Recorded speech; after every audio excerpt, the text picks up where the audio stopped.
이번 시간은 18강 토론 면접 공략법에 대해서 배워보겠습니다.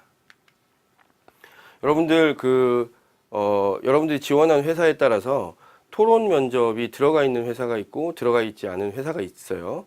그런데 토론 면접이 들어가 있는 회사의 경우에는 이 토론을 어떻게 잘 하느냐가 여러분들 면접 당락에 굉장히 중요한 부분을 차지하는 경우가 많습니다. 그래서 여러분들 제가 가르쳐 드리는 부분 잘 따라오면서 기억해 두도록 하세요. 자, 주로 이런 질문들이 나옵니다. 사형제 폐지에 대해서 찬반을 나누어서 토론해 보세요. 또는 영리병원을 허용하는 것이 타당한지에 대해서 찬반을 나눠서 토론해 보세요. 자, 범죄자의 얼굴 공개에 대해서 찬반을 나눠서 토론해 보세요. 이런 식의 질문들을 주고 여러분들이 찬성과 반대로 나눠서 토론을 하도록 만드는 거죠. 자, 일반적인 진행 방식은 이렇습니다. 주로 찬성과 반대를 나눠서 토론을 하도록 하는데, 이게 찬성하실 분 손 들어보세요, 반대하실 분 손 들어보세요 해서 그 본인의 선호에 따라서 갈리는 게 아니고요. 예를 들면 8명이 있으면, 자, 8명 중에 이쪽 4명은 찬성, 이쪽 4명은 반대 입장에 서주세요. 이런 식으로 일률적으로 나눠 놓습니다. 그러니까 본인이 선택하는 것이 아니라 회사에서 선택을 해줘요. 그러면 여러분은 그 입장에 서서 토론을 진행을 해야 됩니다. 그 다음에 주로 어떤 질문들이 나오냐면 찬반이 팽팽하게 갈리는 사회적인 이슈를 가지고 토론의 주제로 삼는 경우가 많습니다. 이 사회적 이슈 중에 그냥 누구나 다 찬성할 수 있는 이슈 또는 누구나 다 반대할 수 있는 이슈가 아니라 좀 첨예하게 대립되는, 찬과 반이 첨예하게 대립되는 이슈를 골라야 토론이 원활하게 이루어지고 활발하게 이루어지기 때문에 주로 이런 문제들을 골라서 토론을 시키죠. 자, 그리고 일반적으로 20-30분 가량의 준비 시간을 여러분들한테 줍니다. 토론하기 전에 그냥 바로 토론에 들어가는 게 아니라 여러분들 나름대로 논리를 좀 준비해 보세요 라는 식으로 20-30분 정도 시간이 주어지고요. 그 다음에 30-40분 정도 토론을 진행하는 경우가 일반적입니다. 자, 그러면 이 토론 면접을 어떻게 여러분들이 대응을 해야 되느냐 하면, 자, 이것도 마찬가지로 다른 것들과 마찬가지로 토론을 진행하는 스킬이 더 중요하냐 아니면 토론 준비가 더 중요하냐, 둘을 따진다면 저는 토론 준비가 훨씬 더 중요하다 이렇게 말씀드리겠습니다. 왜냐하면 이 토론 준비가 잘 되어 있는 사람이 토론을 잘 진행을 합니다. 그리고 토론에서 본인의 논리를 세우는 데 있어서 풍부한 컨텐츠를 가지고 토론을 주도할 수가 있어요. 그래서 토론 준비가 훨씬 더 중요하다고 말씀을 드릴 수 있습니다. 물론 토론을 하는 스킬도 중요하겠지만 여러분들 대부분의 대학생들이 거의 비슷한 수준의 토론 스킬을 가지고 있어요. 아주 전문가가 아니기 때문에. 그래서 그런 스킬들보다 이 토론 준비를 통해서 어떤 컨텐츠, 어떤 논리를 가지고 토론에 임하느냐를 미리 구상을 해놓는 것이 훨씬 더 중요하다고 말씀드릴 수 있습니다. 그러면 여러분들이 토론 준비를 어떻게 하느냐? 여러분들한테 주어진 시간이 한 20분 정도 있다고 말씀을 드렸죠? 그럼 그 20분을 여러분들이 잘 활용해서 토론을 준비하셔야 되는데, 토론 준비는 크게 두 가지를 생각을 하시면 됩니다. 첫 번째는 자기가 속해 있는 입장이 있잖아요. 찬성이면 찬성, 반대면 반대라는 입장이 있으면 그 찬성이면 찬성, 반대면 반대라는 입장에 대해서 어떤 근거를 가지고 찬성할지 또는 어떤 근거를 가지고 반대를 할지에 대한 탄탄한 논리를 먼저 준비를 하면 됩니다. 그 논리를 준비는 어떻게 하는 거냐면 여러분들 배운 피라미드 스트럭처를 가지고 하시면 됩니다.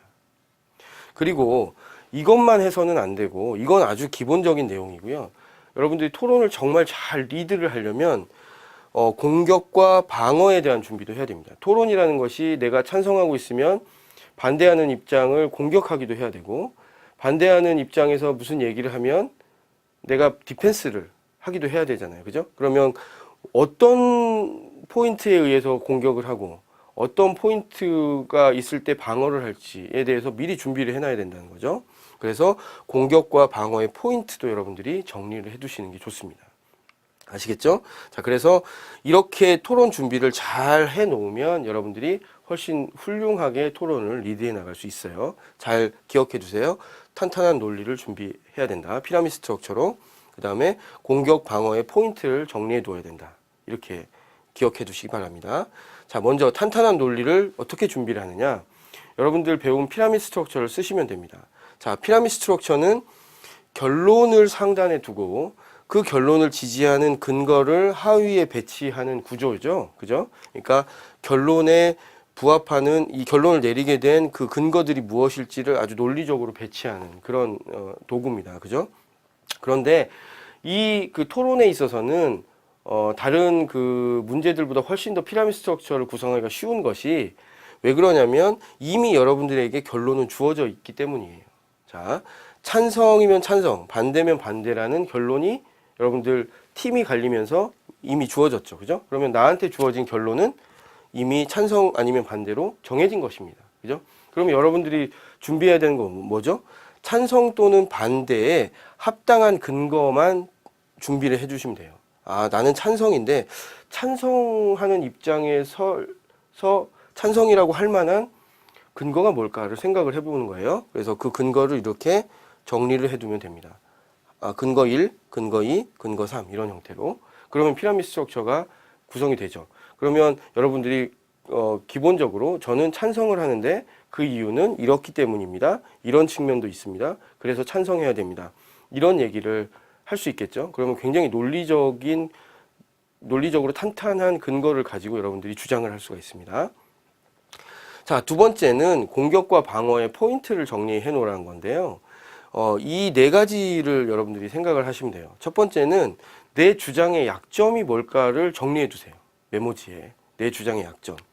왜냐하면 내 주장의 약점을 정리해 뒀다가 상대편이 공격을 하잖아요. 그러면 그 내 주장의 약점에 대해서는 수용을 해야 됩니다. 아, 그런 면이 있을 수 있겠군요. 아, 그런 약점이 있다는 것은 저도 인정합니다. 이런 식으로. 그 다음에 상대편 주장의 강점도 정리를 해둬야 됩니다. 그래야 상대방 주장을 수용하면서 타협할 수 있습니다. 아, 그 주장은 일리가 있습니다. 제가 찬성 쪽을 지지하지만 반대 측면에서 이런 주장도 어느 정도 타당하다고 보여집니다. 라고 수용하면서 타협을 할 수 있기 때문이에요. 그 다음에는 상대편 주장의 약점도 정리를 해둬야 됩니다.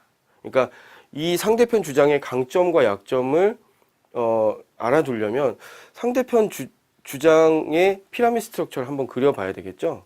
아주 막 정식으로 그리는 건 아니지만 아, 이런 약점이 있겠어, 이런 강점이 있겠어, 이런 걸 알려면, 그죠? 그래서 상대편 주장의 약점도 준비를 해둡니다. 상대편 주장의 약점은 준비를 해둔 다음에 강력하게 공격을 해야 됩니다. 여러분들 토론을 할 때. 아니, 그 주장은 이러이러한 측면에서 문제가 있지 않습니까? 라고 여러분들이 강력하게 주장을 해야 되는 거죠. 알죠? 알겠죠? 공격을 해야 됩니다.